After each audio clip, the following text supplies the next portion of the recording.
Mister! Let's talk about metas, like, shall we? I swear to God, more people should play and talk about this franchise, because this series created in 1996 by Neo Geo is in my opinion the queen of the run and gun genre. Trust me, if you like the genre and you start playing one of the games of this franchise, you'll be happily sucked in and play her games for a living. Depending on what Metal Slug game you're playing, you can find great level design, extremely addicting gameplay with plenty of fun to use weapons. The bosses, on the other hand,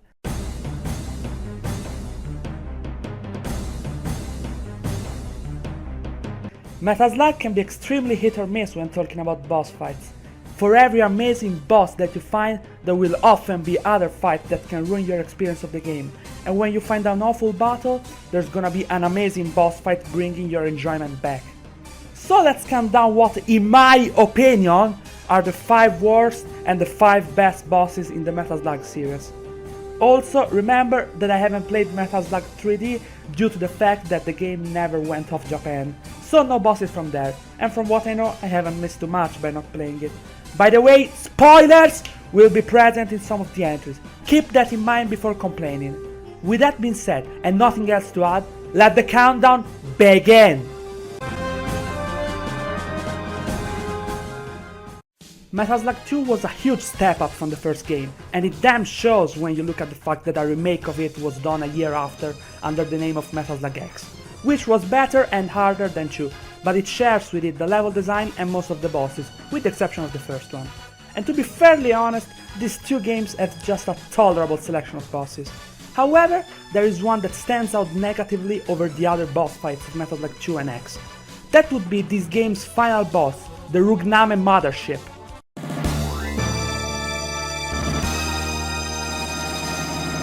This boss could have been a great second phase for the final battle, after the destruction of the Daimanji UFO, which was nothing special, but still a tolerable boss fight. However, it seems that Neo Geo had different ideas, so we got a boss that is a gigantic target, since you can hit it anywhere you want, and it's not that threatening either. It just pumps the mini UFOs that the boss before was using, just way more resistant and, as such, annoying. They have the same attacks and the same pattern. So I already know what to do, but it takes twice the time to destroy them. Oh, and it fires a laser straight into the center, that you can avoid by just, you know, not running into it. You even receive a Metal Slug halfway through the battle, that makes the fight even easier. This boss is just lame and disappointing, so much that it even got recycled as a sub-boss in Metal Slug 3. Though I'll give it one thing, the ending of the fight is pretty cool. Independence Day, anyone?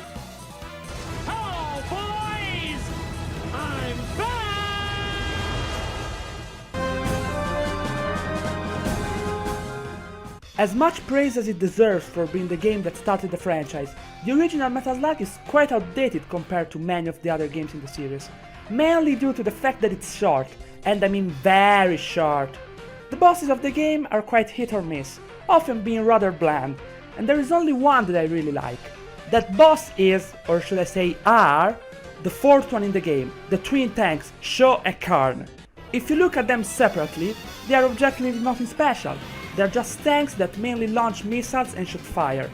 However, what makes them stand out and deserve their spot is their cooperative skills. They attack to cover each other, so that you need to take care of 2 targets on both sides at the same time. That is a really good tag team strategy, something that didn't happen again in a Metal Slug boss, and it honestly should, just to show the player the real superpower of— No overused jokes allowed here, fuck off! Also, Sho got recycled as a sub-boss in Metal Slug X, but nobody talks about that, so let's move on.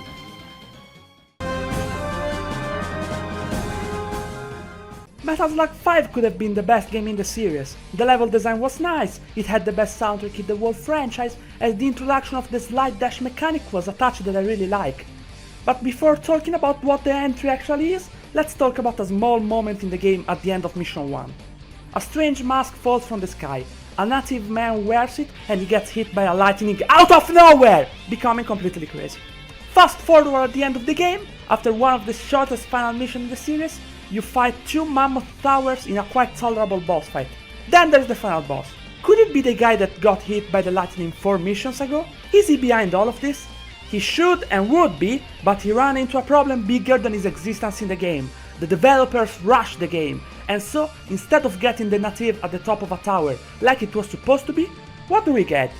A giant scythe-wielding demon that comes out completely randomly and ready to give the worst final battles in the entire series! That's right, the evil spirit incarnate is a gigantic disappointment. This fight shows how rushed this game was.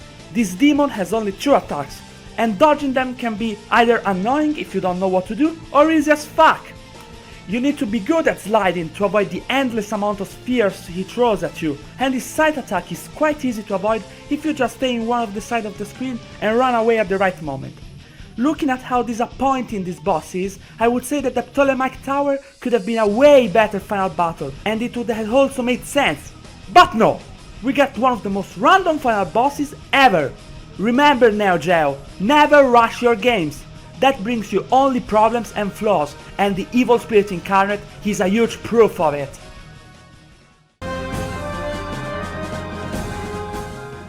We now go from what could have been the best game in the series to what in my opinion is the best game in the series, Metal Slug 3. This game has a very good soundtrack, some of my favorite missions in the franchise, and it had at least 2 different paths in every mission except the final one, giving a ton of variety. However, the boss selection of the game is honestly pretty average, but if I have to pick my favorite fight from this game, I'd have to go with the 3rd boss fight, the Jupiter King. This mechanized robot is a force to be reckoned with, and it's not going to fall easily. Its main attack is using his rocket launcher to throw a series of homing missiles at you, but it also has 2 laser beams from his eye and a pincer claw that can use to destroy the ground or to grab a missile and throw it. So yes, this boss can be quite challenging if you're not good at dodging, but it isn't excessively difficult for being the boss of Mission 3, and it plays out quite well. I know that it doesn't seem anything special, but the Jupiter King is really a great boss fight, definitely the best one in Metal Slug 3.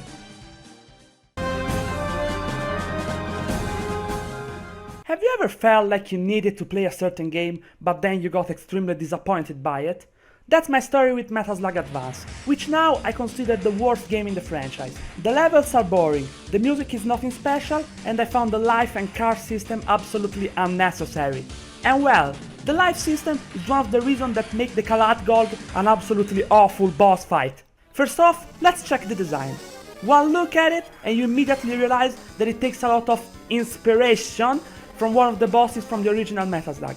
And it also has very similar attacks. It throws mines, it uses a pair of chain guns, and it has also a laser gun. Unfortunately, there's way less space in this fight compared to the one in the first Metal Slug, so avoiding the Kalat Gold's attacks can be quite the pain. Also remember that in Metal Slug Advance you don't get killed with just one hit, like in the rest of the franchise, but you have a health bar. The problem with this mechanic is that if you die against the Kalat Gold, you don't respawn immediately in the middle of the fight, but you're back at a checkpoint just before the battle, and that forces you to fight the boss all over again without any weapon besides 10 bombs and your normal gun. That's without a doubt the most annoying thing about this boss. This is another proof that Metal Slug Advance is an awful game that doesn't deserve to be in this amazing franchise. So far I've been talking about the final bosses in the series as either random or lame, but not all of them are like that. One example that comes to my mind is Metal Slug 4. Because even though I'm not a big fan of this game, I have to say that the final mission built up the final boss very well, and the fight with Mecha Allen just added more suspense to what awaits at the end. The fight against the main antagonist of the game, the leader of the Syndicate, and oh my god, it's a Dr. Wily clone! Yeah, the appearance doesn't give a good feeling. However, this time the look deceives, because the fight against Amadeus is actually very good. The battle is divided into 3 phases, and in each one Amadeus uses a different machine of his. The first 2 robots he uses are very similar both in design and pattern, but they must not be underestimated or you are going to die a lot due to their tricky series of attacks. However, the battle really takes a step further when Amadeus mounts on his main computer for the final phase of the fight. Now he attacks mainly with laser guns that you have to dodge by either duck or jump over them. They can even also be used in group with a shockwave, and sometimes he even summons 2 robots. Also, Amadeus is the first final boss in the franchise to have his own theme song. And the track, known as Final Madness, really fits the battle, and most important, is awesome. And this guy is also the first main villain in the series that actually dies after the battle, since he gets stuck in a machine while the building explodes. Rest in peace, Amadeus. You shall not be forgotten as a great final boss.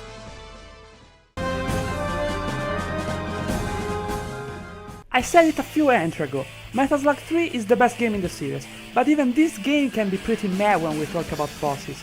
I already mentioned the Jupiter King, which is honestly the only exception in the game. But then there's another boss, known as the Son of Rock, and maybe you might have already heard a brief opinion of mine about it. But just in case, let me remind you this fact. The fact that I deeply hate the Soul the Rocker. This boss is the bane of my childhood adventures with this game, and heck, the concept of it is pretty cool, since this boss is also known in Japanese mythology as an instrument of the sun god, but they decided to make it annoying as fuck. The battle consists in you trying to hit the extremely weak spot that is his red jewel in the center, but the Soul the Rocker will not give you much time to do it, attacking you with red energy that tries to follow you, yellow energy that spreads randomly around the arena, an extremely strange beam that can transform you into coins. It also summons wolf-shaped spirits that fly for a bit before trying to crush you. Almost every attack is an annoying pain in the ass to deal with, and adding a lot of health and a very small weak spot makes the Soul the Rocker the worst thing about the best Metal Slug game. And heck, you might even know already what could be worse than this awful boss! But not yet.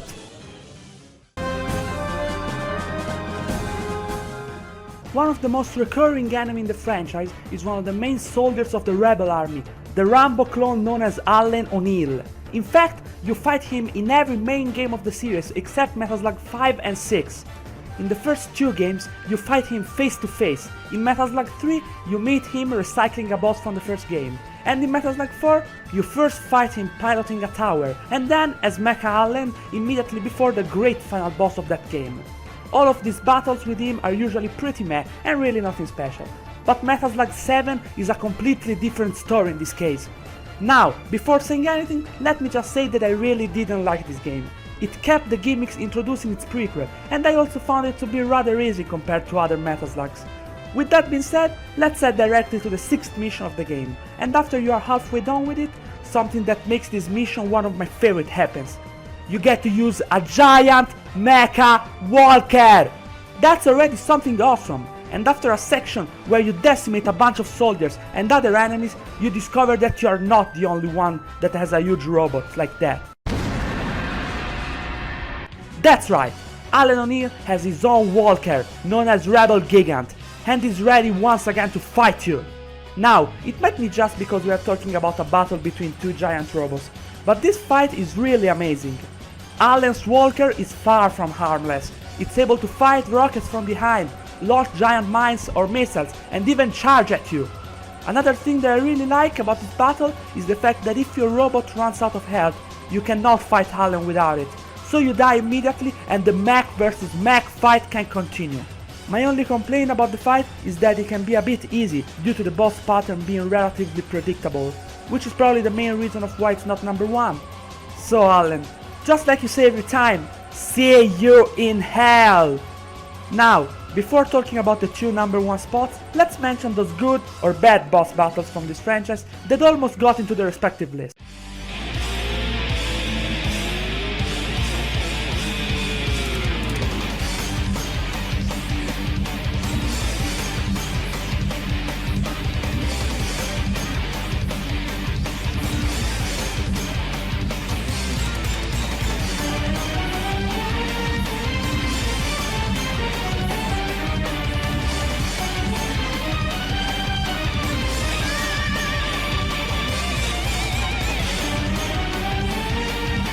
Now we are ready, let's go!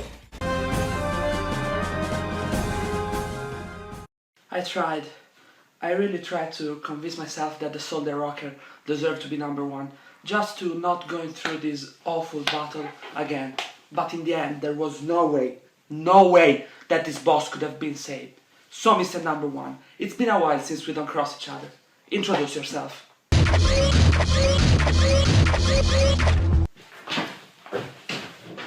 For those who haven't met this boss yet, let me introduce you to the pain that is the brain robot from Metal Slug 6. Let's start with the preamble of the battle, in which you receive a Proto Slug gunner and then you head towards the boss. Now, at the beginning, you might recognize a certain similarity between this fight and the first boss from Metal Slug 3, since in both cases you are pretty much running away from the boss while trying to hit it. There is one gigantic difference though that makes this fight a much bigger pain. In Metal Slug 3, no matter which route you've decided to take, you will always get a vehicle that makes you able to hit the boss while running away from it. Against the brain robot, on the other hand, the vehicle you receive doesn't give you this advantage, and sometimes it can put you in a situation of further disadvantage due to the open top that makes any hit a death for you. So much that I often self-destruct the Slug Gunner to have a way better mobility. And now to the brain robot itself. It mainly attacks with electric bolts homing at you, or by sending a wave of them, trying to throw wrecked vehicles at you, electrifying the water below, and even using its claw when you get too closer to him. And if you get too close to the boss 5 times, the brain robot will unleash an almost endless electrifying claw wall that makes it even more dangerous to hit. With all this collection of extremely dangerous attacks, what else can be done to make this fight harder? Simple, you give the brain robot a fuck ton of health!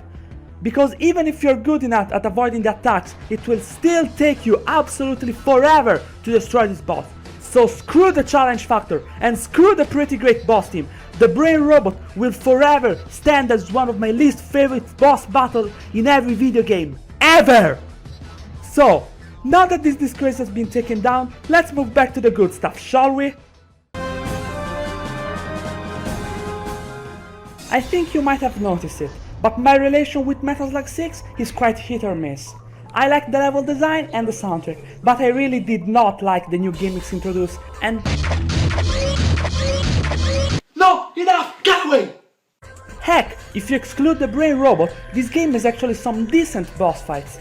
The 2 machines you fight in Mission 1 and 2 are pretty tolerable, and I quite enjoy the fight against the sea worm in Mission 4. Then there's Mission 5. I actually really like this mission. A bit cheap in some occasions, like in the drill segment, but still very long and difficult enough for being the final one. And here you also fight another character as the Venusian controller, which is one of my favorite penultimate bosses in gaming. Now for what happens after this fight. You receive a Metal Slug and you can head to the core of the base, in which you start destroying the cocoon when the Queen of the Invaders is, while you get even help from soldiers.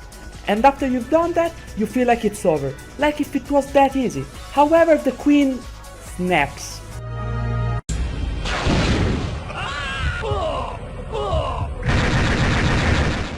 Now you've done it, the Invader Queen is ready to get rid of you, and she will do it in every way she can.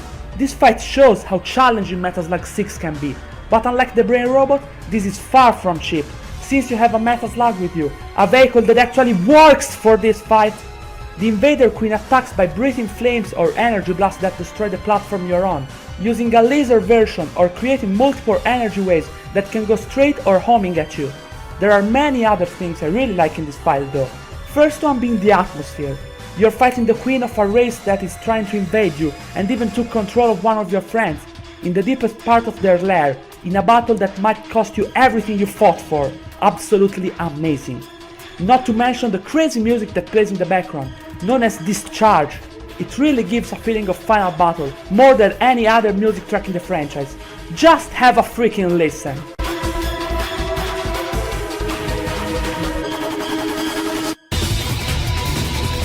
And wait, it's not even over yet. After a lot of damage, the platform falls again, with you and the Queen starting an apparently endless downfall towards your doom. And the Queen is so determined to kill you that she starts launching even more energy waves at you while you're falling. This goes on for a while until the Queen reaches a point where she can't attack you anymore, and she just falls to her doom, making a massive light that apparently kills you, only to be actually saved by either Morden or the aliens. That was a really good ending to an amazing final battle that had anything in it. Atmosphere, challenge factor, music, ending. All of this make the Venusian Queen not only my favorite Metal Slug boss, but also one of my favorite final battles of all time. This has been the Hitmaster, and I'm still waiting for a new main Metal Slug game. Thanks for watching and I'll see you next time.